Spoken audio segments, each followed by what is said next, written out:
Yes. Okay. Interesting. All right. Okay. So welcome to the East Lyme Board of Education meeting for July 26, 2021. We called our meeting to order at 5 o'clock and immediately went into executive session for the purpose of discussion of a technology contract. We have moved out of executive session now. And I'll call the meeting to order, and then I would like, because I am on via Zoom with up at our cottage with my 99-year-old mother-in-law, I'm going to turn the chair of the meeting over to our board secretary, Candace Carlson.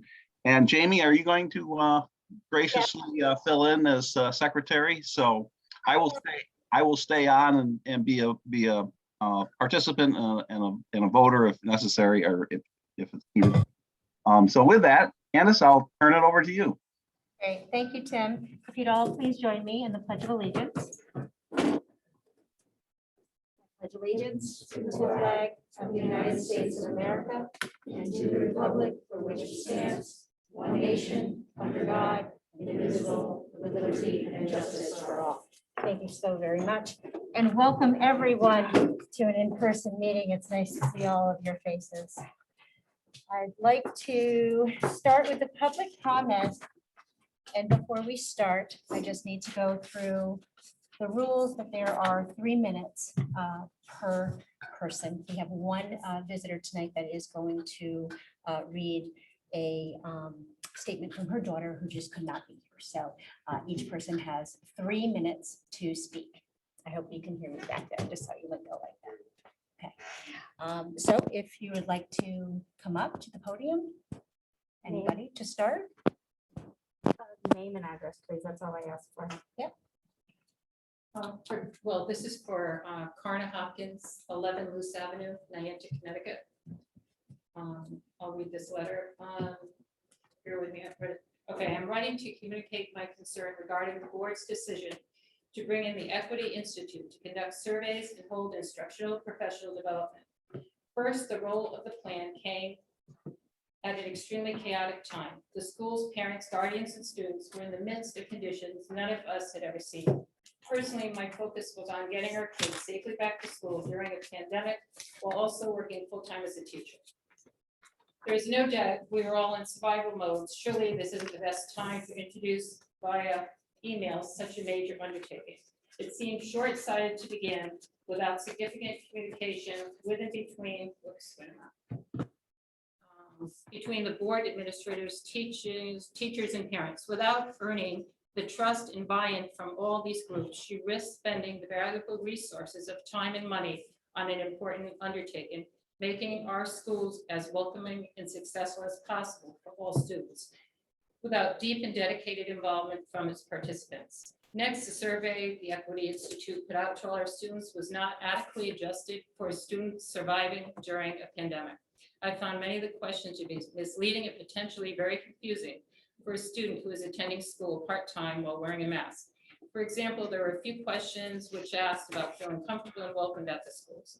The truth is, I did not feel welcome and comfortable at the schools over the last 2 years. It had nothing to do with race or identity choice or how I was treated. It was the conditions caused slowly by the need to respond to the coronavirus.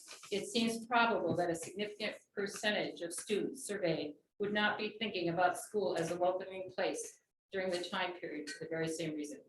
My conclusion is that spending money on an outside institution seems ill-timed in such an immensely overwhelming year. There are many in-house ways to help with equity in our schools, and from my perspective, it appears these are being overlooked. I hope the plan moving forward involves more chances for all members of our school community to have an open dialogue about what is best for East Lyme students. Sincerely, Karna Hopkins. I don't think I read hers very well, but anyhow. I think you're fine. Thank you, Okay, Karna. I am a little keyed up. I'm very ADD, and this has been, I'm just going to say, an overwhelming task to try to put my points down. Okay, Frederica Gunther, 123 Pennsylvania Avenue, Niantic. The Board of Ed has appropriated $15,000 for CRT in service for their staff. The group will also be part of deciding curriculum, which I find very disturbing. I'm here tonight to voice my concern about the involvement of SCORE, I believe to many, formerly Black Lives Matter, and the Equity Institute of Rhode Island in East Line Public Schools. I find that very disturbing. This group is presently pushing a petition to label racism a health crisis in East Line. I don't know if you're aware of that. The powers that be in Connecticut have already labeled Connecticut as having that issue. That's really disturbing. Their agenda is radical and a divisive one. Well, number one, part of it, all whites are inherently racist. Two, whites are the oppressors and people of color are the oppressed.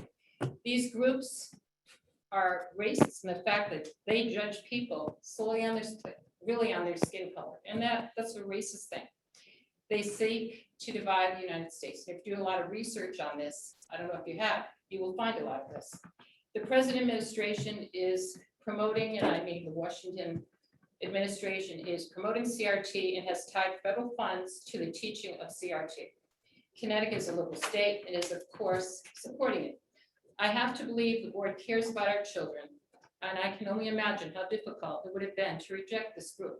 Nobody wants to be called out as a racist, but this group has already decided we are a racist town, actually. This is not a racist country, understanding there are extremists out there, but they are a small part of this country. Much like the group I am talking about today. Generally, people just want to be left alone, do the best they can in this great country. They do not support any form of judgment based on identity, and certainly the kids do not. It is pretty simple. Treat people the way you want to be treated. This has always been what parenting and education has been about. We all believe honest history should be taught and don't have a problem with that. Not a history made to divide. What is the end goal of this group? I really wonder about that. I don't believe their goal is a positive one. I'm going to quote Martin Luther King. There are still forces in America that want to divide us along racial lines, religious lines, sex, and class, but we've made too much progress to stop, to pull back. We must go forward. I believe we will get there. John Lewis, former congressman, Democrat that just recently died. You have to have the capacity and the ability to take what people did and how they did it and forgive and move on. This group does not want you to move on. While CRT is indeed political, there is bipartisan support against CRT. People of all races are together in their opposition to this divisive concept. Communities across this great country have been through enough. Leave the teachers to teach and leave our children alone. I think the US is about number 26 in the world in math. I think we should be thinking more about that. Politics and for sure, far left radical group do not belong making any decisions for our schools. As parents and community members become more informed, I believe the resistance will grow. Thank you. That's it. Thank you very much. For letting me speak. I appreciate it. And I hope you really seriously consider it. And I'm going to pass this out. I don't know if this was given to 3rd and 4th graders where they had to identify as whatever. Would you like to come up to? Yeah, to this sure. meeting? I found this disturbing. They don't even know what half these things mean. So, Thank you very much. and the only reason we know about it is because somebody took a screenshot. So that also is very disturbing. Thank you Thank very much. Yeah, you're welcome. Would anybody else like to come up? Going once, going twice? Hi. Hello, This is Mike Bundell, 12 Black Oak Drive, East Lyme. Power has a tendency to corrupt. My personal observations seem to bear this out with relationship to the East Lyme Board of Education Superintendent Newton.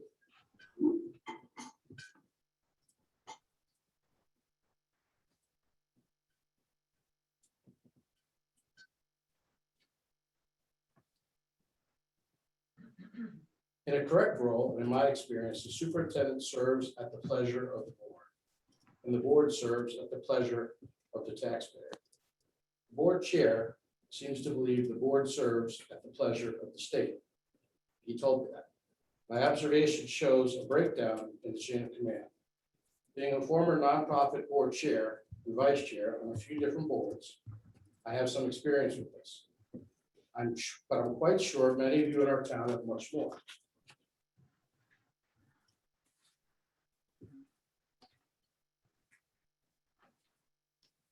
History helps us understand context. Something I'm familiar with, I heard somebody get on the radio 2-3 years ago and said an exact fact. The Dow Jones Industrial Average fell over 1,000 points. It was a fact.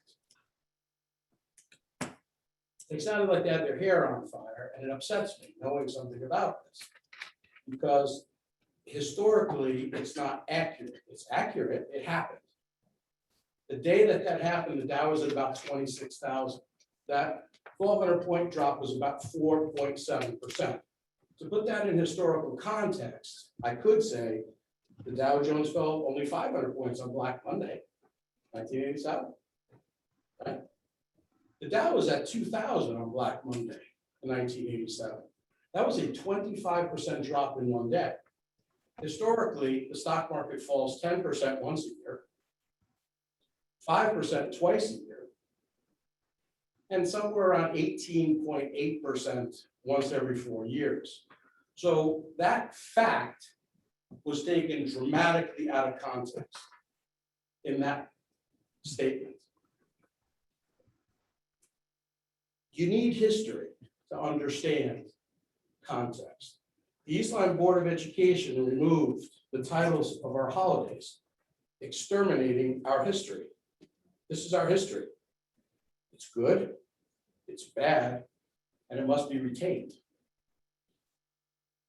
For context and education. If you don't have context, you don't have education. You have miseducation and you have ignorance.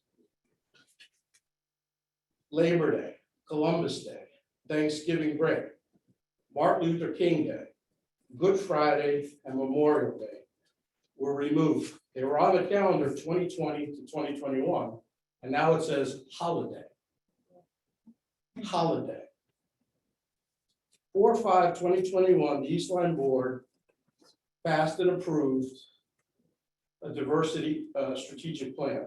Mr. Mandello, I'm profusely sorry, but you are over your minutes, and I And I'm just gonna want to keep be going. very clear. And I am that, not going to stop. I'm going to Okay. continue to read this, because 3 minutes is absurd.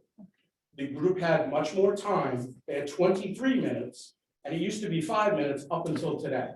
So I'm going to continue to speak. well, it's Thank you. been 3 minutes, sir. Mike, It's Mike. been 3 listen, minutes. I'm gonna read We've got this, other And I and then I'm find gonna it stop. so disrespectful of you, and I don't understand. why. Racism I've is a been very complex system of kind. beliefs and We have quite a behaviors few people that are grounded in willing a to presumed speak tonight. superiority of the white race.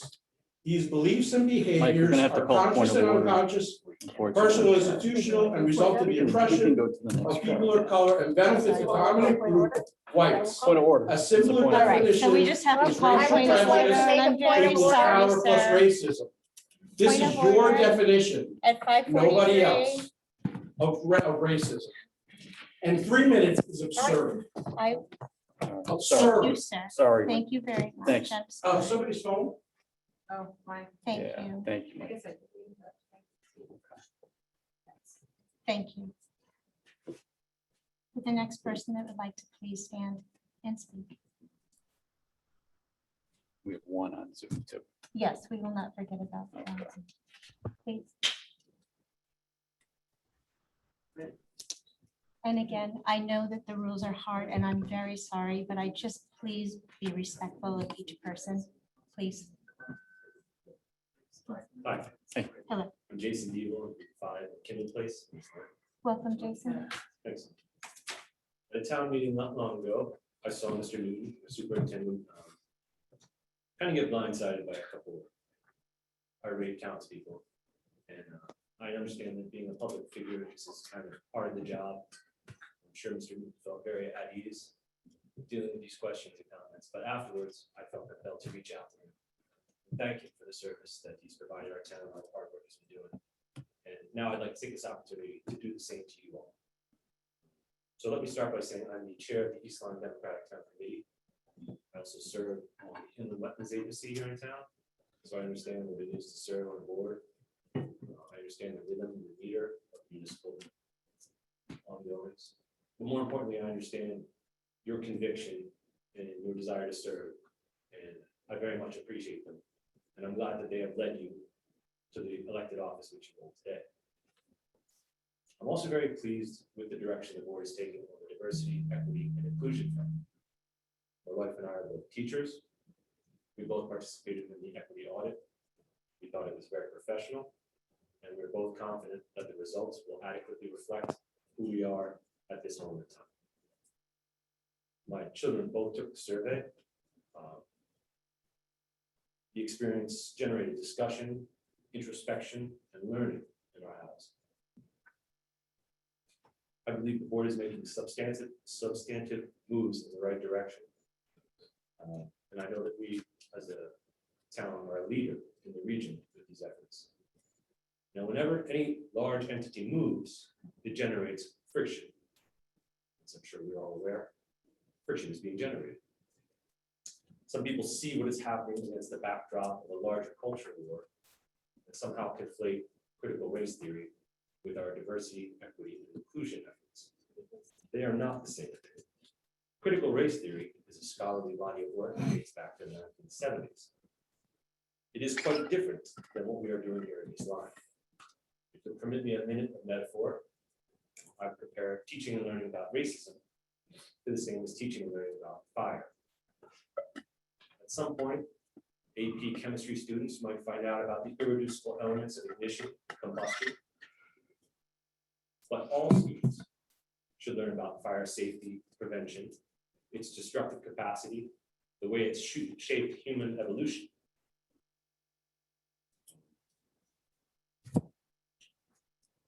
So you could make the argument that AP chemistry coursework and rudimentary fire safety are the same. They are certainly animated by the same force, but I think they are very different. I bring this up because you are likely to hear many people confuse the two. They will speak with great vehemence and passion, but we should not confuse those with expertise or experience. Jason, I thank you very much. Thank you I very much. appreciate your time, sir.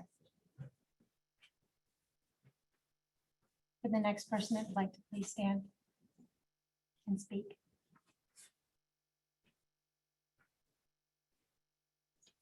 I gotta say something. Thank you. Okay, guys, you're gonna love this. Cheryl Lawrence, 21 Penny Lane, in London. My question is, Wait, No, Penny I'm Lane, New very London? sorry. Yeah. I'm sorry, you have to be a town resident. what? You have to be a town resident. Oh, my Yes, I'm goodness, this is sorry. why we live in New London and don't deal with stuff like that. That's Oh, ridiculous. Sorry, Penny. Thank you very You much, don't have to Penny. apologize. It's Would sad anyone that else like to nobody stand else can and speak? Yeah, thank you. Go ahead, sir. Hi, Name and address. my name is Tom Shook. I'm a native of New London, and I've been a resident of East Lyme for 37 years. And I came here tonight with my wife to express my concern about some of the things that I've been seeing and people advocating at some of these meetings. I support the East Lyme school system. We had 2 children that went through it and did very well, and we're very proud of them and proud of the experience they had here. I do have a concern about the lack of diversity, and I have a concern about the discussion of the lack of diversity. And I want to say that I support those movements, as Mr. Deeble said, I support those movements for diversity in our education. Since I retired, I've been doing, I'm an amateur historian, okay? And I've been, and I've also been a lifelong Sherlock Holmes fan. So I've spent a lot of time looking into, my specialty is hidden, forgotten, suppressed history. And what I've discovered is a lot of things about this area that people don't know about, that's not taught in the history books. A lot of that is Black history. A lot of people think that they understand the history of this area and the history of Connecticut. And that's a mistaken assumption. And we need to have more discussions of those kinds of stories. We need to hear from those kinds of, hear about those kinds of stories to understand where we came from and to maybe better understand where we're going right now, where we are. Thank you. Thank you, Mr. Shook. I'm sorry, Mr. Shook, can I just get the spelling of your last name? And your address, I'm sorry. I'm sorry, I didn't give that. Shook, S-C-H-U-C-H, Thomas, 13 Black Point Road. Thank you. Yeah. Thank you so much. Is there anyone else that would like to stand and speak tonight in person? No? Going once, I think you just have to Zoom. All right, Just we one. have one Zoom public comment. So Jackie, Mrs. Borelli, are you? Yes, out there? I'm here. Hi, And hi, Mr. Mr. Borelli. Borelli. You have 3 minutes, Mr. and Mrs. Borelli. I'm not sure who's, All right, Who's well, she's got 3 minutes and I've got 3 minutes. yes? sure, yes. Okay, thank you. All right. Then I'm gonna skip where I live and stuff. Oh, no, I we was need out need that, Mr. Yeah. Borelli. All right, my name is Matthew Borelli and I live at 15 Indianola Road. I'm a retired educator. I was a director of pupil services, an assistant superintendent in West Hartford, an interim superintendent in Hartford, Waterbury, and Bloomfield. And I appreciate the board's work and realize how much this issue has to be really, really massaged. So I was out of town in April when you approved the April 5th, 2021 Diversity, Equity, and Inclusion Strategic Plan. I just recently received a copy and I'm quite dismayed. You cite your core values as countering racism, advancing diversity, promoting equity, and fostering inclusion, and you plan to use DEI teams to achieve that goal. As I read the document, my eye was drawn to one of the glossary items, to multiculturalism. Multiculturalism within individuals, this is your definition, is the degree to which they know, identify, and internalize more than one culture. That is your end game. That is e pluribus unum. That is unity and the singularity of humanity. That is Martin Luther King. The problems I'm having is the methodologies that are proposed under DEI will not lead to multiculturalism. They will lead to separate but equal races. Separate in the sense that we must have each member of a cohort represented because only that person can represent that group. That's not multiculturalism. The constitutional protections that you must endow on all children are equal opportunity and equal treatment. I have not found that to be a problem in East Lyme. You have a second major goal, to develop students' capacity as independent thinkers. It seems like given the direction you're going in, part of the instruction will include demonizing the white race and the democratic process under the heading of white supremacy. How do you expect to get unity through blame, and especially based on questionable data? You will have to trade Martin Luther King Jr.'s redemption for reparations. When you deal with equity in the classroom, what will you do when the argument is made, and Kendi would make this argument, that as long as there are children who are not on goal, you cannot offer AP courses because it's giving more to the privileged few? Do you really buy that argument? The arguments before you made by this group have its underpinning starting in the 70s by the Black Panther movement, the critical race theory movement, and the nationalist movement. All these groups based their position on anger and resentment and called for the separation of races. At the last board meeting, I shared with you direct quotes from both sides of the coin showing this animus. I plead with you, don't go quickly with this process. You are in loco parentis from 9 to 3, and our children become your children. The decisions you make in this area are not just board members, they are made as parents. Please pause. Be absolutely sure you understand not only the rock going in the water, but the ripples that will hit the shore of this community and country. You need to be sure that you believe that this is what you would teach your child at home, you would expect to teach at church and synagogue. As Mr. an Borelli, educator, I can't believe that you would Mr. choose. Borelli, I profusely apologize, but you are over your minute, sir. Done. I want to thank you very Done. much for your comments. Okay. Linda is reading, my wife can't read tonight, so she's reading Andrea's letter. Is that okay? That's fine. Yes, that's fine, yes. Okay, so this Welcome. Andrea's letter. Good evening. My name is Andrea Borelli. I live at 15 Indianola Road, Niantic, Connecticut. I taught for 35 years in Hartford and South Windsor. I am a teacher with white skin. I am not a white teacher. I am a woman like and unlike all other women. I am a unique being made up of my own set of talents and not bound or defined by any cohort to which you wish to assign me, as are the children you send me. Hans Christian Andersen's story Empire was saved by a child's cry, but he has nothing on at all. We need that child now. No, we need you to call out the political ploy that is happening in education through you today. By passing your diversity policy with so little discourse and study, you've broken your trust in children in order to foster political agendas. You're implementing untested plans devised by people who have hate and anger as their driving force.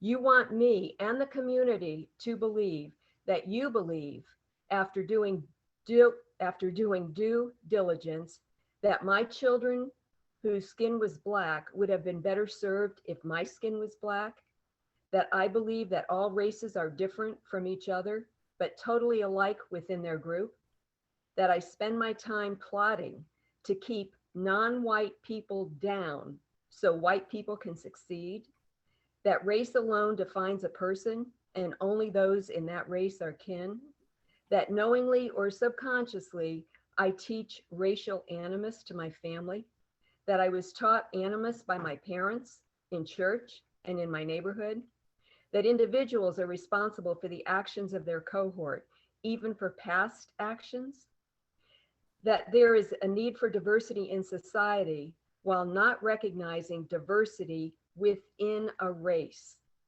that the concept of slavery in America is the same as it was 150 years ago, that in fact, slavery is what has driven and presently drives American government and society.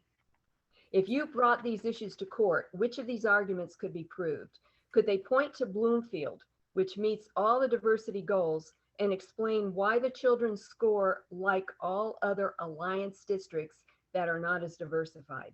Can they prove that race is causative, not simply correlative?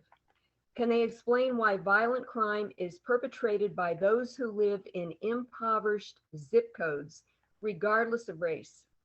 Can they show that school success and failure in East Lyme and in the state of Connecticut is racially based?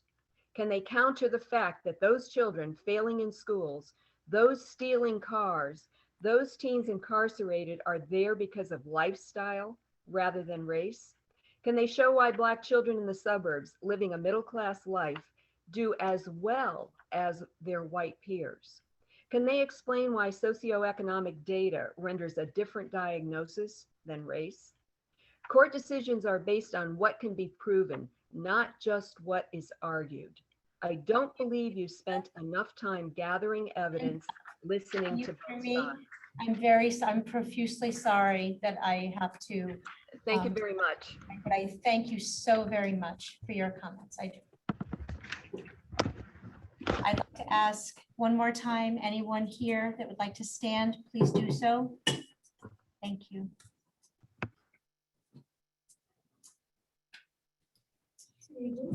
My name is Laura Greenstein. I live at 26 Regatta Drive in Niantic. Been a lifelong resident of Niantic for over 40 years. Lived in many parts of town, so I know a lot of people here, probably familiar with many of you. And I just wanted to request that the board put together a package or a source of information that people can go to really understand where critical race theory comes from, how it evolved from a legal perspective, and has been very much bisected and dissected in ways that really doesn't reflect what it truly is. So if that is possible for the board to do, I would very much appreciate that, and then use the channels you have available to disseminate this information to our community, who clearly seems very divided on the subject that I think is not divisive. Well, see, that's, so if I can request that respectfully. Thank you very much. Thanks, Laura. Would anybody else like to stand tonight and speak? No? We have one Going more once. online. Mr. Lombard or Oh. Luber? Mr. Luber want to speak? Yes, hi. Hi, Mr. Luber. Welcome. Thank you so much for having me. I really appreciate it. Unfortunately, I didn't prepare a statement, but I felt compelled to speak. So my name is Steve Luber. I live at 2 Spencer Avenue in Niantic.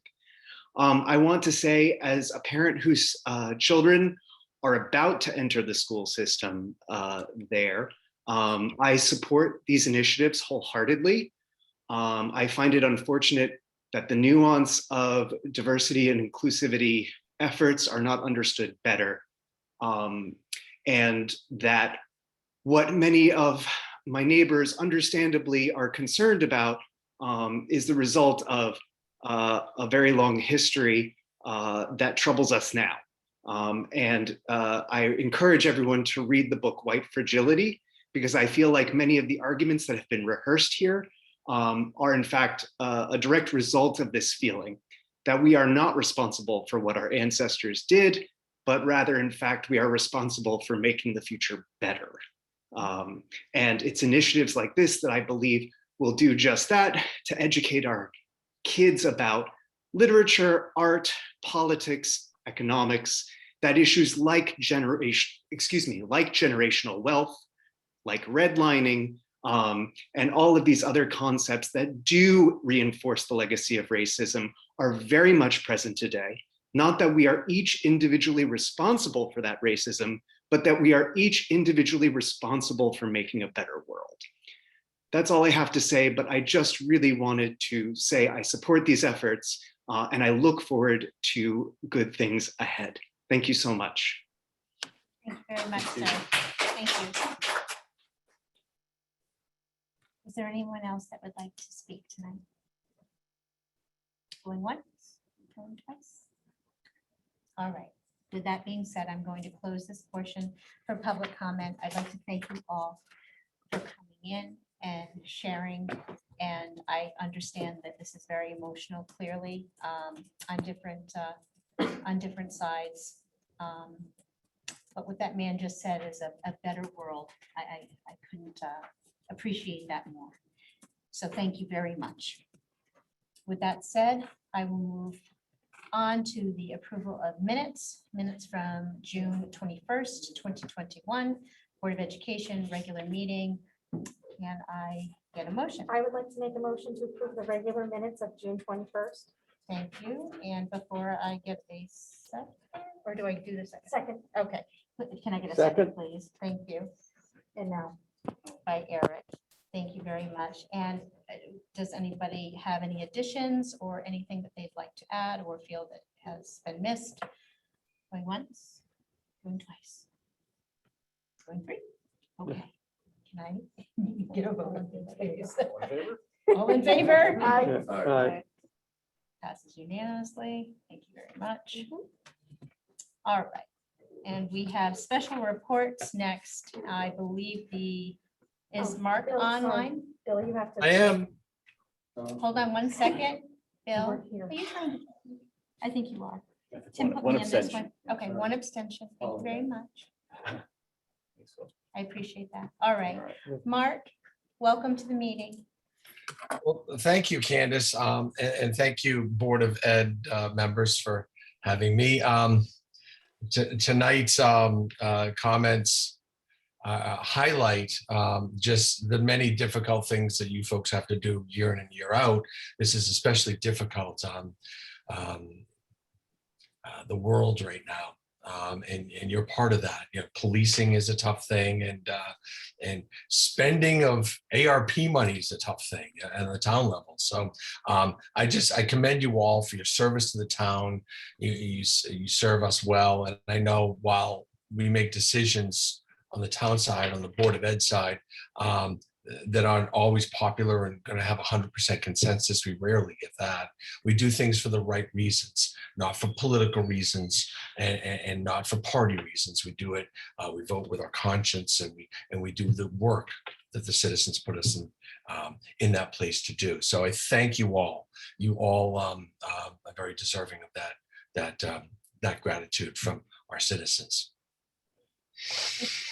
And I'll keep this brief. I might be under 3 minutes too, but I'm also open for questions. It's been a little while since I've been here, so by all means we'll open it up. But there's a variety on Wednesday night. There's a variety of items that the Board of Finance will be hearing that our Board of Education capital items. And part of that is, of course, the pool roof that has received a little bit of attention. Of course, your annual IT packages in there, as well as a few other items. And while I'm not sure well, it'll be up to your board chair and the superintendent to encourage you to come to the meeting Wednesday, but I would encourage you to come to the town meeting, which will be the following Wednesday, August 4th. We're going to need some support there for that project and a few others that will be on the slate that evening.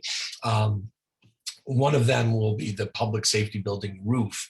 And while we could patch it to the satisfaction of getting our police and our dispatch and our fire marshal and emergency operations center into the new building, and it was intended for a patching job. You've heard a lot about this. We think it's the right time to do it now, while no one's in the building, while we have a pretty decent price from the contractor, about 50% of the price, because again, they're already staged there. There's nobody in the building that needs to move. And frankly, the project has been delayed a little bit because of COVID and us putting together a vision committee that took some time, careful time, to decide what to do with the building. 3 years have almost ticked by. So 3 years of that 5-year lifespan is ticking by, maybe 2.5 years. So it's the right thing to do. Again, not always a popular decision, but we left the building committee meeting a couple of weeks ago and said, the right thing to do is deliver this this building fully completed instead of going back later to finish the work, which was the intention. So that's coming up as well tomorrow night, and again at the board of the town meeting side on next Wednesday, August 4th.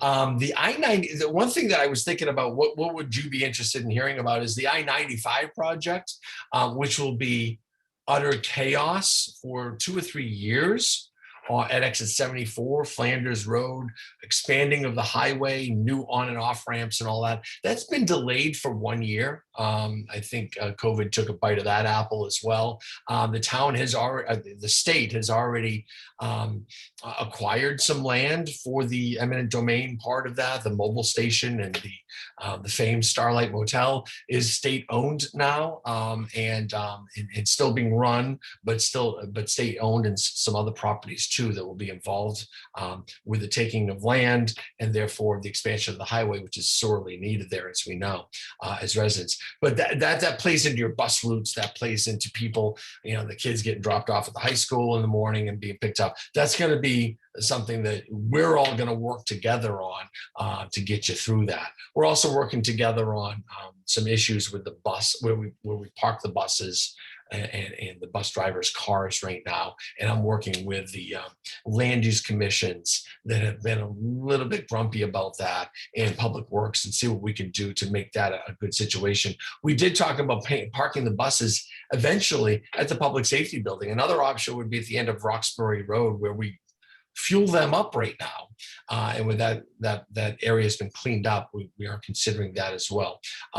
But anyway, we're working together on that, as we work together on many other items. But I'm open for any questions you might have.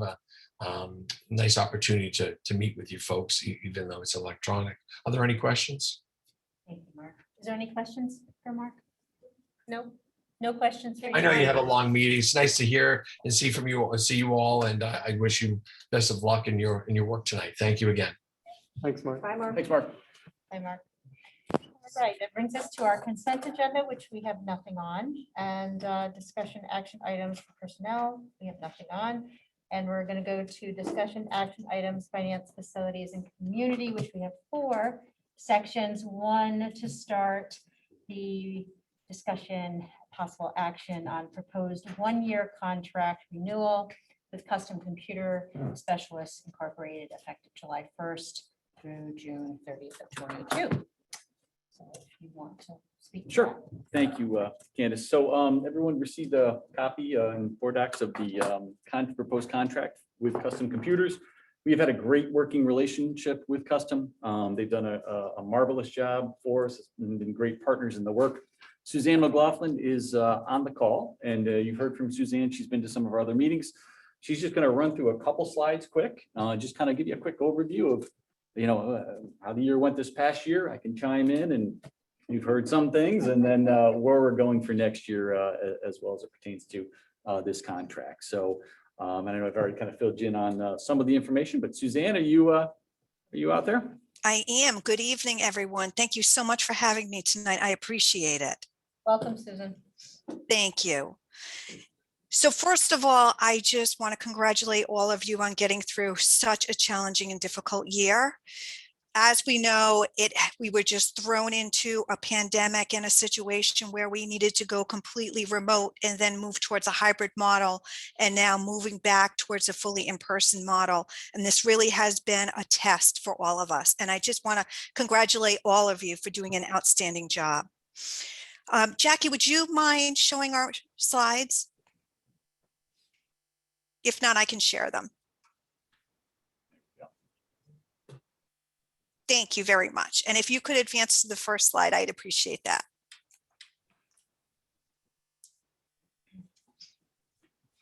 Excellent. Thank you so much. So as I mentioned, this past year has really been trying and truly a test on how well our technology team has performed in the past year. And I believe under the circumstances, and as I have looked back on the other districts that I have worked with, it's been amazing how successful you have been. So I'm happy to report that the investments that the district has made in the back-end infrastructure was really a key to the success of the distance learning model that did provide teaching and learning to all of our students that were working at home, and then also when they moved into a hybrid model. What's interesting and what many people don't realize is that when you move from a completely in-person model to a completely distant model, your bandwidth requirements move. And then when you move to a hybrid model, everything doubles. So the true test was really and truly how well teaching and learning could be performed in a hybrid model. And I'm happy to say that you excelled at that.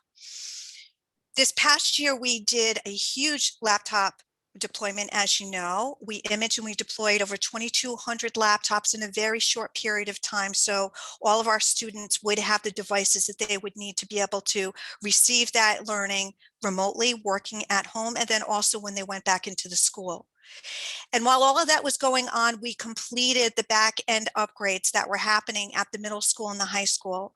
So we did a complete upgrade on the network infrastructure and the wireless infrastructure. So now every classroom and academic area within those buildings can now support one-to-one, and every student has access to the internet without issue. So I'm very happy to report that that's been completed. And then what we also did was we completed the backend infrastructure upgrade at central office. So when we moved into the hybrid model, we realized that central office needs to have some work. So we put our efforts into upgrading central office to make sure that administration would be able to support all of the teachers, staff, and students out there. So overall, it was a challenging year, but from a technology perspective, I applaud you. I think that it went as best as it possibly could. So congratulations.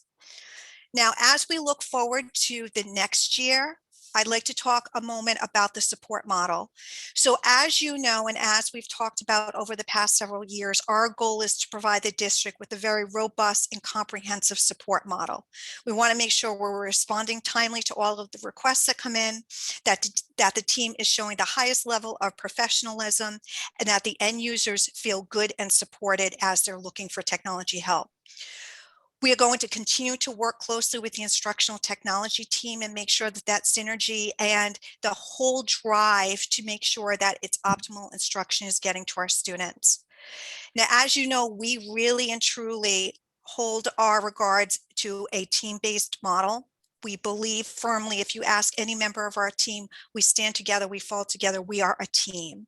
And therefore, you'll see all of our efforts being broadcasted that way. So we'll provide you a list of specialized skills, the team collaboration, and the vision to make sure that you're successful. And then in addition to that, we bring many years of experience. And as a K-12 service provider, where all of our business is focused in K-12, we'll be able to bring you the trends that are happening in other districts. Jackie, next slide, please. This is a quick snapshot of the support model that we're going to be migrating to and we're proposing for the upcoming year. So we're going to make some changes based on the investments the district has made and the progress you've made with your technology. So first of all, we're going to put a new technology leader in place to oversee the IT technology team. And this person's going to be responsible for the overall IT support management. They're going to be focused on security as it relates to cybersecurity and making sure that you're protected as a district.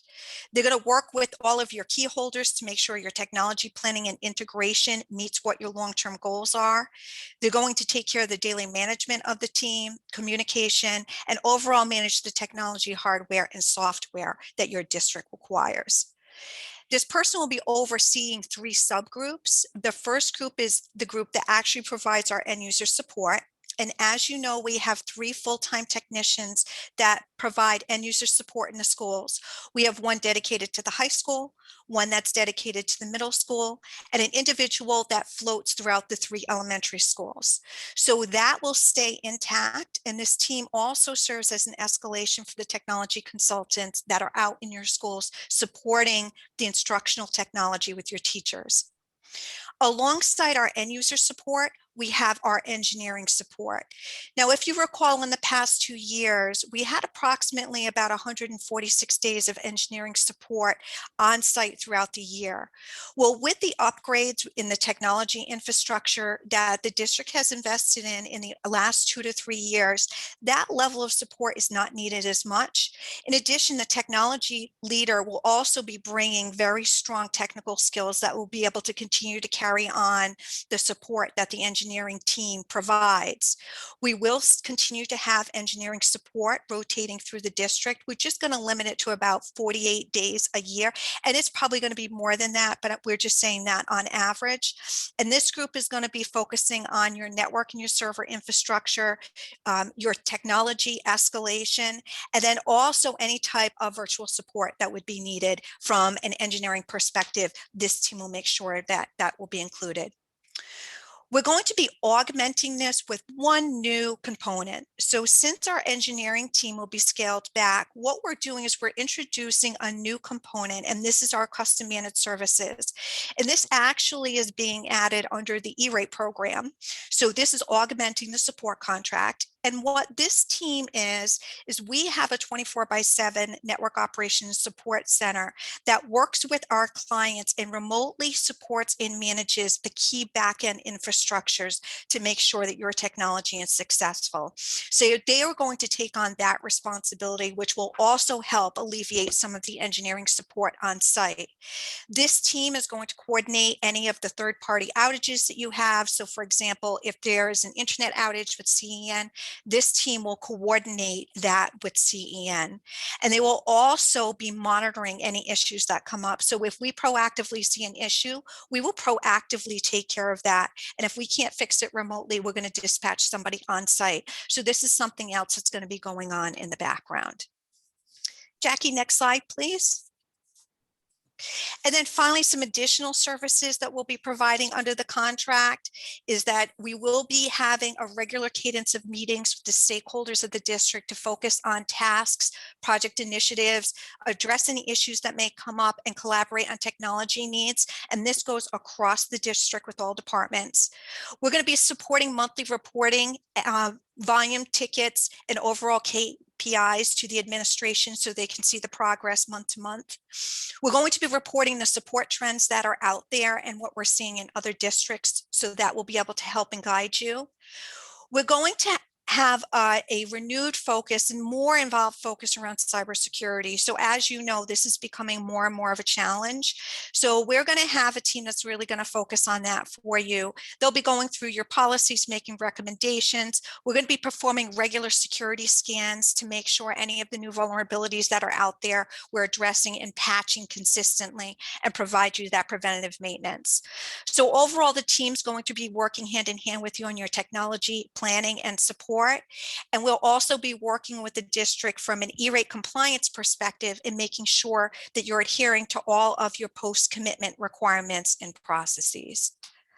So with that, we're looking forward to continuing to work with you. I do hope that you feel as though the services we've been providing has been valuable to the district. And at this point, I'd be happy to answer any questions that you may have. Thank you so much, Susan. We do have a question from Lee. Go ahead. Not a question, Oh. just a comment. I just wanted to say that I'm very grateful to see the renewed interest in cybersecurity on the services tab. I think the ransomware attacks that have been happening to a lot of districts is really concerning. And so I just wanted to name that I'm happy to see that as a part of something that will be a focus this year. Thank you. I appreciate that, Lee. We actually have a dedicated cybersecurity team that we're introducing into the district. So you'll be receiving monthly updates and we'll be staying on top of those vulnerabilities and making sure you're protected. So thank you. I appreciate that. I know Sue's a phone call away. Oh, sorry, Barry. Yeah. No, go ahead, Jim. But just gonna say Sue's a phone call away too. We've been communicating fairly regularly through the summer and is always available and accessible to jump in on a moment's notice as well. Absolutely. I didn't see your hand up. Barry has No a problem. question or a comment. Very quick question.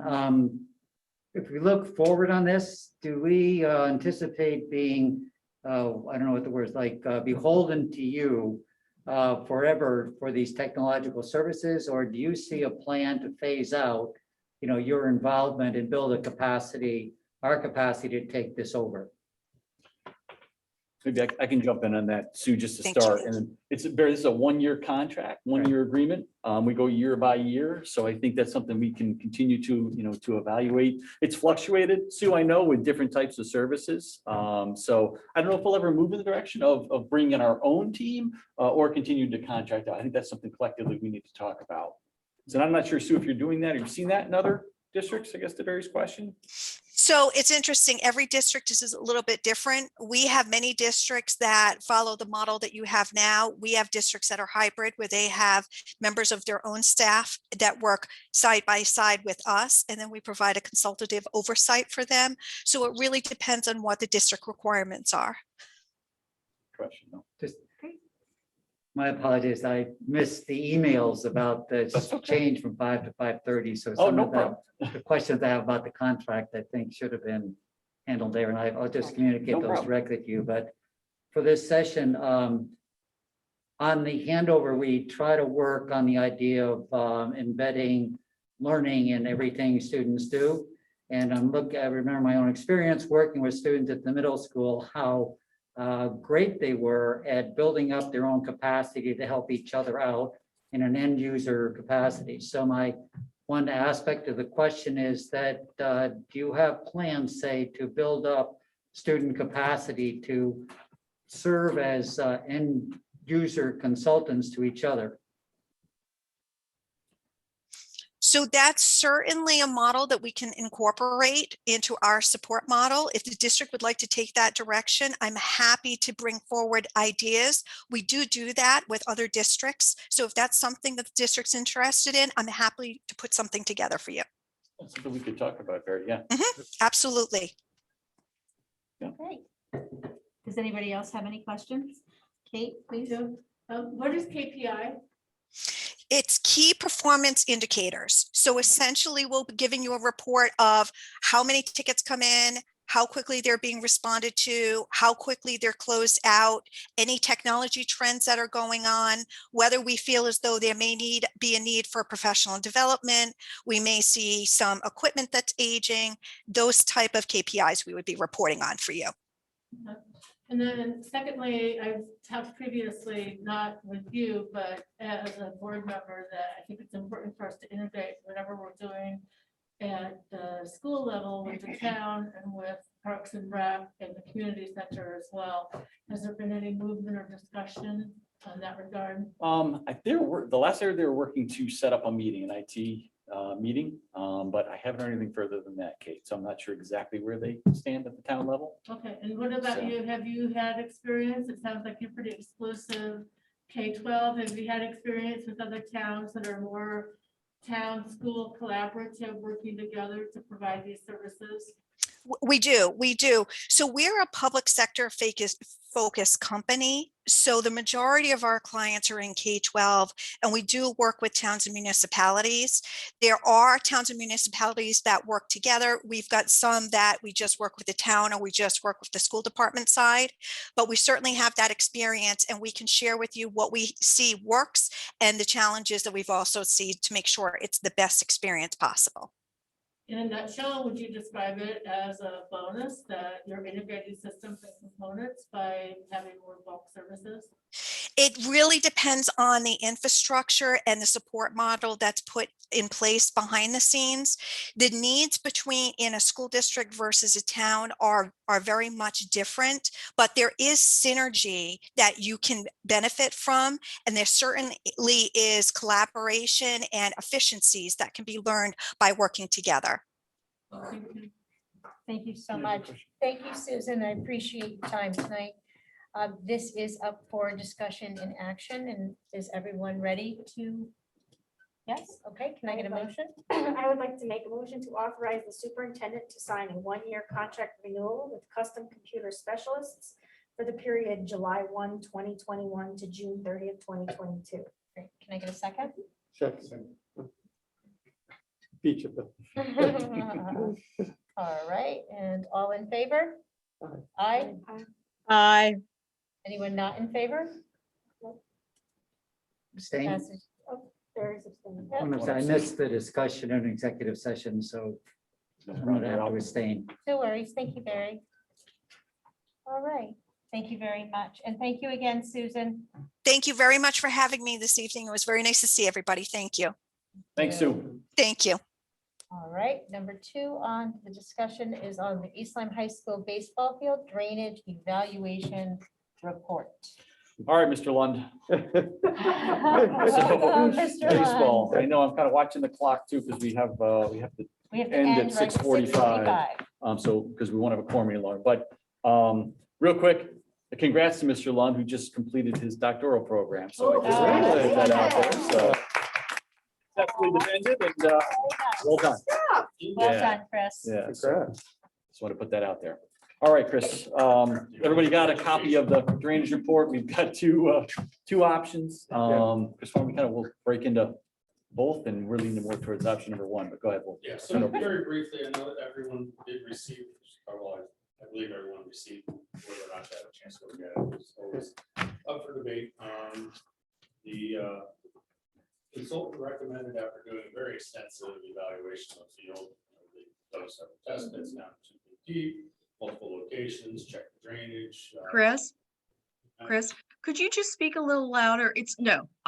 I'm zooming in, so I'm having a hard time hearing you. Is that mic on, No, Chris? I'm in heaven. I'm an angel. It's on, okay. All right. Thank you so much.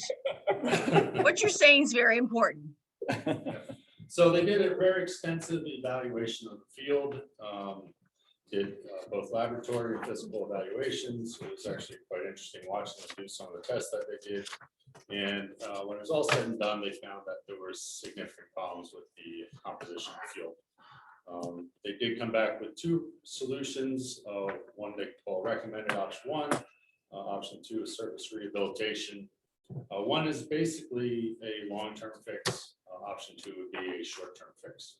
Option 1 entails removing the top 2 inches and discarding it, and then removing down to 7 inches and stockpiling that.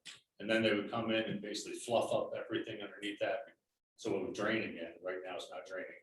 Return that 7 inches of removed material, grade everything properly, add sand on top of that, and then use a machine that would mix it all together, regrade it again, and then plant turf on top of that. So basically you wind up with the equivalent of a major league field, a soccer field, minor league field, or excuse me, a college ball field. And then of course, plant proper grass, because we have quite a mixture. Actually, the tech on site said he'd never seen so many different weeds in a ball field.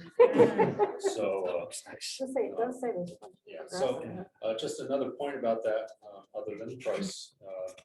To do that, that would take the field out of service for 6 to 8 months, because basically we're starting from scratch. The estimated price of that was $130,000 to $150,000. That does include drainage and irrigation. The one thing missing from that price though is to connect the irrigation to the water main. So I'd probably be another 5,000, assuming where they would connect. I would imagine cutting across the farm or whatnot. The second option is basically cutting down an inch of soil and then fluffing it, introducing some drainage channels, cutting them in, filling with sand, and then replanting it properly.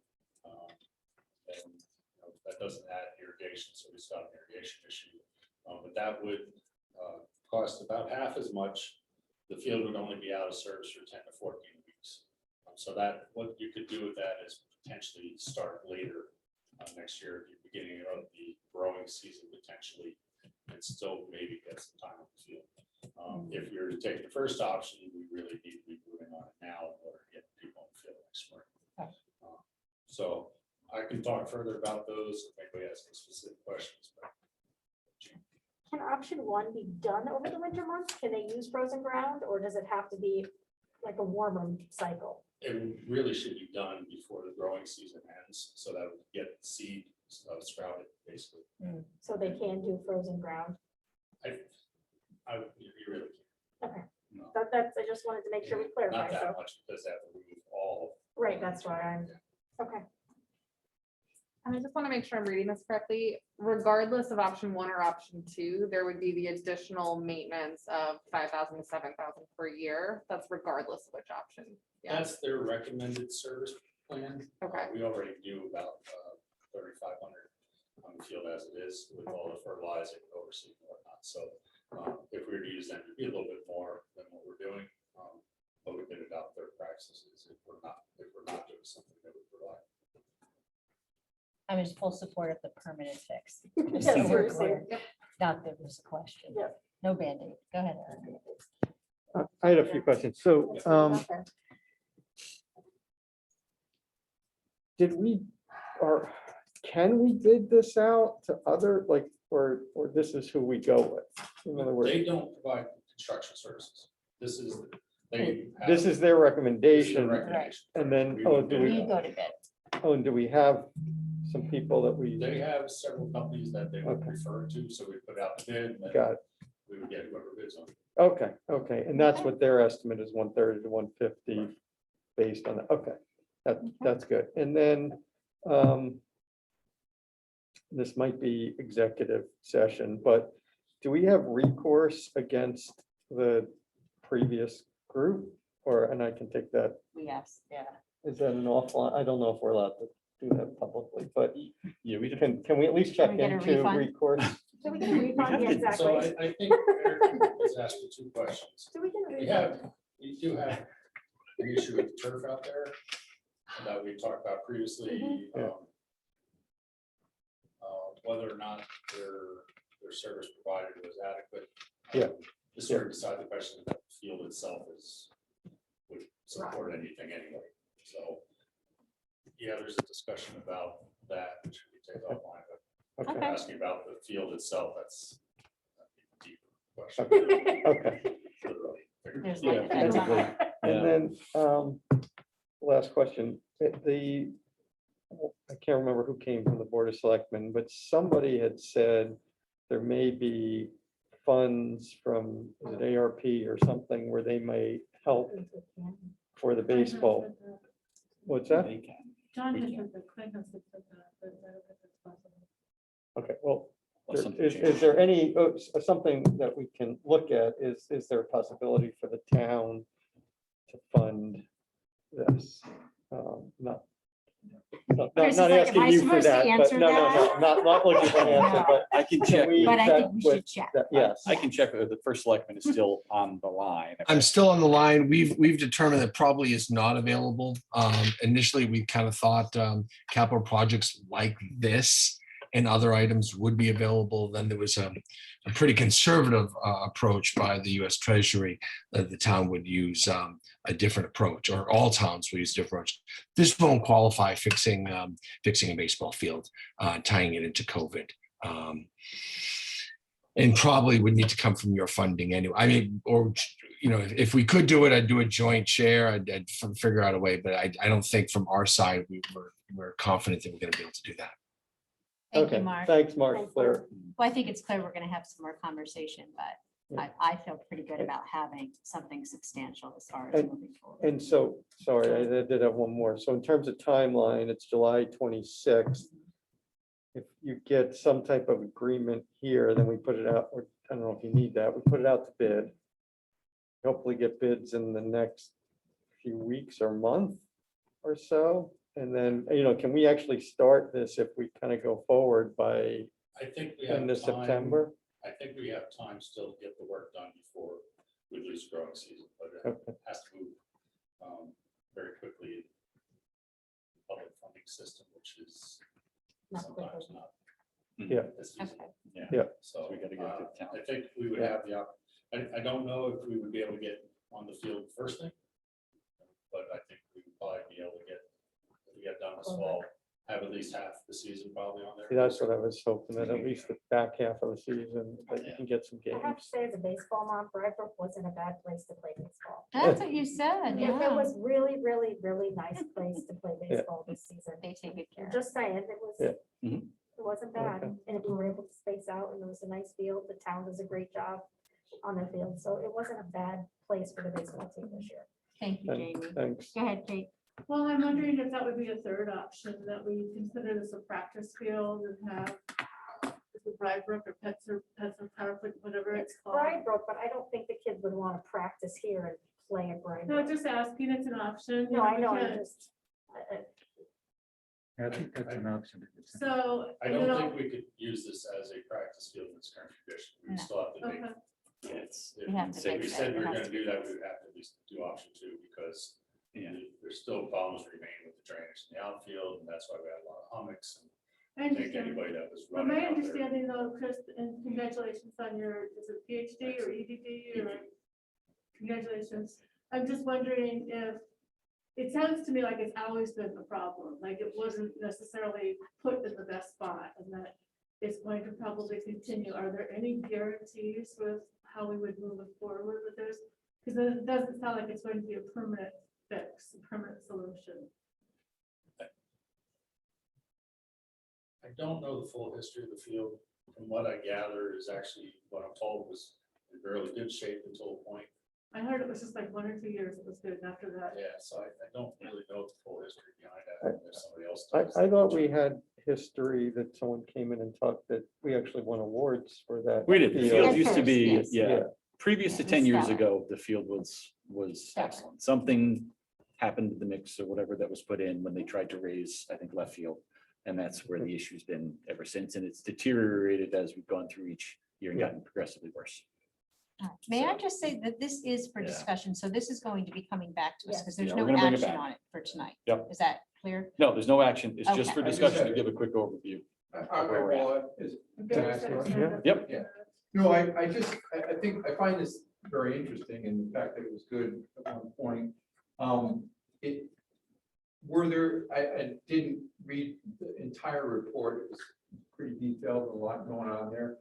Were there any red flags that came up that said, well, we're gonna do this, but really, the water table's pretty close, high, and we might end up, so there's no, No, actually- if it's done right, it should last indefinitely. They got down, they did 2 feet deep in their boring, and once they got through that lens of bad material, it looked good again, so they could actually see where the prior field started, and it actually looked really good there.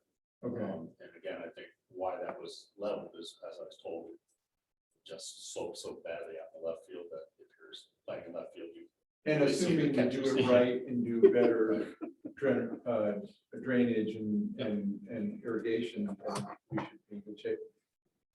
I want to understand about fluffing the soil below, because to me, that sounds like over time,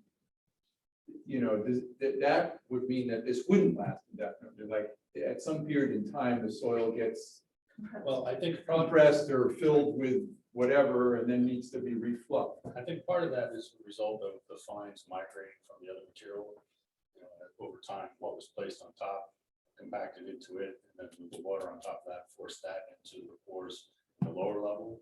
So by removing the bad material and fluffing it all up, basically reestablished it as it previously was.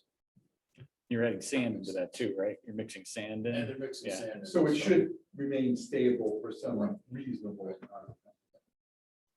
Thank you so much, Chris. Barry? Quick question on trying to understand your report. On page 10, there's a diagram. Is that the diagram of the slip drains or is that something else? Is that great? I think it's great. Yeah, so. Yeah, gradient survey map. Page 10 is a drain. What it shows you is those arrows, if you were to drop of water on one of those arrows, which way you'd be going. So ideally, you would be going away from the middle of the field, not into it. So shedding to the edges. So ideally, all the arrows go to the edge of the field. That's not necessarily the case in this case. Very good. Thank you so much, Chris. I appreciate your time. Thanks, Chris. We'll bring this We're gonna bring it back. back. Obviously, Yeah. we'll start some homework. And hopefully we can potentially move Yes. this along. So Thank you again. I've already shared it with the first selectman as well, Yep. so he has a copy of it. And so Very good. With that said, thank you so much. And we're going to move on to the elementary school projects update briefly from Mr. Newman. yeah, I know time check. We got 5 minutes before I Yep. know somebody have to leave. Chris, just a quick synopsis of the final projects that were done, then I'll give the final number as to where we are with uncommitted funds. Well, we've done basically everything. So most recently, we finished the basketball court at Haynes, we finished the asphalt park, lots around it, probably seen those photos. Right now, we're in the midst of just finishing up the replacement of boiler number 2. And we have to fix the fire door at Haynes and we will be done. That's it. Then it's all. It looks gorgeous. Looks It does great, look doesn't it? gorgeous. Pictures. Yes. I didn't even recognize the gym at Haynes. I know, It's it's so beautiful. much lighter now, it really is nice, and we still have $183,925.84 of uncommitted funds. I feel like I need to applaud that. I'm sorry. 183, 925 That's and wonderful. 84 cents that we didn't use and we got everything done, yeah. I think there's a baseball Fantastic. field that may. I wish we could do that, it's only that easy. Very good. So, but yeah, so we don't have to bond or go out for anymore. That's great. of that money, Wonderful. so. Great. yeah. Great. So that's All good right. news. So kudos to Chris. Thanks Perfect. again for, Thank I you, know Chris. Chris dived into this right when he arrived. And it's been a lot of work finishing all these up. So, and Mariana with reimbursement too. I know we're working through that process too, still with some state reimbursement. Very So nice. that goes to Very the town. nice. All right. That's right. We close out. Yeah, so we'll start working towards that step next, of Awesome. closing out the projects with the state. All right. Let's move right into budget projections then. The document was attached, we always use with FFO, so the monthly budget projections. Mariana is here after, looking at everything that was encumbered, doing final analysis. We're down and you'll see the total is just under 400,000 of an overage. And really that is the virtual Viking program. So that's Very kind of where we landed. And kudos to Mariana and all the work there. Good job, Mariana. So Good job, Mariana. we're using You're amazing. ESSER funds You to are. That's why you're the business. cover that. All right. Well, so- that brings And us because right that's, into. sorry, because that's lower than we thought, we Right. actually have more ESSER funds available Yes. for other things. That's So right. it's good. We're Yes. $100,000, $105,000 less than we thought we were gonna be for an Baseball field. overage. So- Very good. Stop that. Oh, my goodness. So I know. So we're going to move into administration. We're going to move into administration reports so that we can wrap this up on time. We've got the superintendent of schools, and are you good or? do you I'm just have going to do a anything to add? 30-second quick update. So nothing yet on the EI audit. We should be receiving that at the beginning of August. Still on hold with mask wearing for students when we return. So we're waiting for more guidance from the CDC and Legislative Health District and the Department of Health. They're going to be in CSDE. Mark stole my thunder on the CIP acquisition and pool roof. So that's Wednesday with the Board of Finance. And then the town meeting is on the 4th. They have all of our CIP acquisition technology information. So we'll be taking care of that Wednesday night and then moving to town meeting the following Wednesday. And then the bus parking component too. We're looking at that. There was, Chris, I know we got a email from wetlands and that was a temporary site. Right. And that was 10 years ago. Yeah. That's a We have to yeah, find a temporary new site that's site. been in place for 10 years for the buses. So we are looking at options there. So All right, and that's, Annalise's turn. yes, Annalise, Yay. our first So- meeting. My first order of business transitioning to the district was to hire an executive secretary, Mhm. which I'm happy to say that we've done. Okay. Kim Daly will be starting with us next week. I'm super excited to be growing into these positions together. Mhm.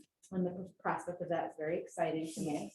I do have to give a shout out to Jackie, who's been absolutely amazing in supporting my transition in the absence of having an executive secretary. I'm well into my listen and learn tour. I know that I've talked to some of you about that. I've met individually with approximately 25 members of our learning community so far. And I just absolutely can say that these meetings have been invaluable to my transition. Not only to start establishing those relationships with folks, but also helping to set the context for me and my work moving forward. Working closely with Jeff in planning some of the upcoming events for the beginning of the school year, new teacher orientation, the admin retreat, the various professional learning opportunities for folks upon their return. And I've been working with Ms. Deemers on the SIP program. Had an opportunity to go over to the middle school and visit folks over there. And, Nice. and just recently, last week, I was with the credit recovery program at the high school, which is now being held in central office. And, in between, diving into some local, diving into local resources such as budget, policy, other various publications to support me in my onboarding.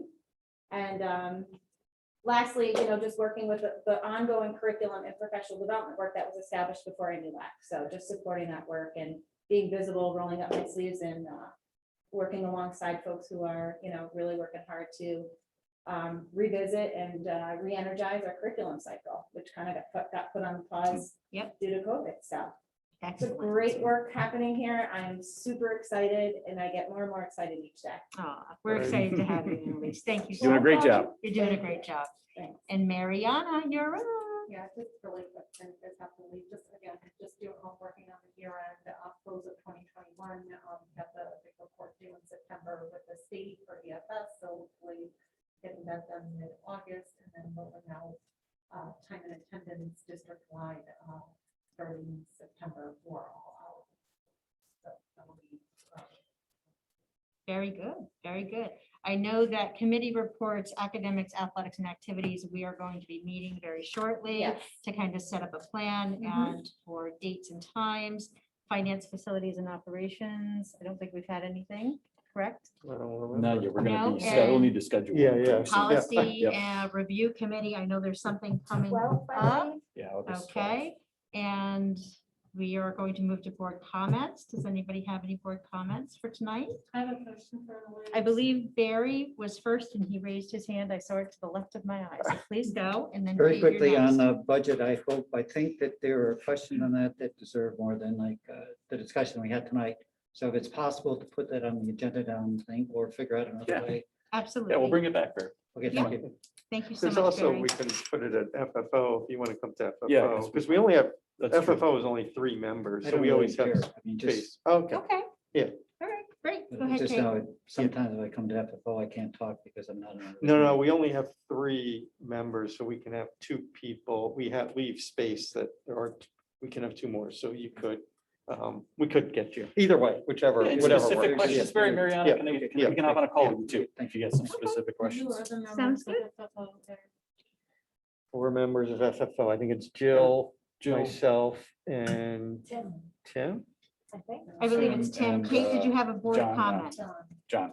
Oh, yeah, John. Okay, because I've tried to be on it, wasn't included, so. Annalise, how many new teachers do we have? So currently we're up to about 10. Yeah. We were just talking about numbers today. Yeah. One of the biggest numbers we've had, I think, from what I understand in the past. So, it'll be an exciting day and transitioning them in August. Yep. Very That's good. it, so. Thank you so much. And then how does summer school go? It's moving along. ESY is great, 212, I think, students. And then for the SIP program and career or credit recovery program, looking at about 100. So, I mean, it's not the full population that we targeted, but combined, it's over 300 students that we're providing services to. Yeah, which sounds like a lot, but then with percentage rate. as Yeah, so when you many look at kids, percentages It's across. actually low. It is, So this yeah. is going to be interesting Yep. on how the feedback comes back. That's correct. With that being said, it's 6:49. I did my best to stick to 6:45 Nice as job. requested for those members that need to scoot. Can I I would get like a to make a motion? motion to adjourn. Thank you, Second. Jamie. Second, Eric. Thank you so much. Have a good Thanks, night, everyone. everybody. Thank you. Nice job.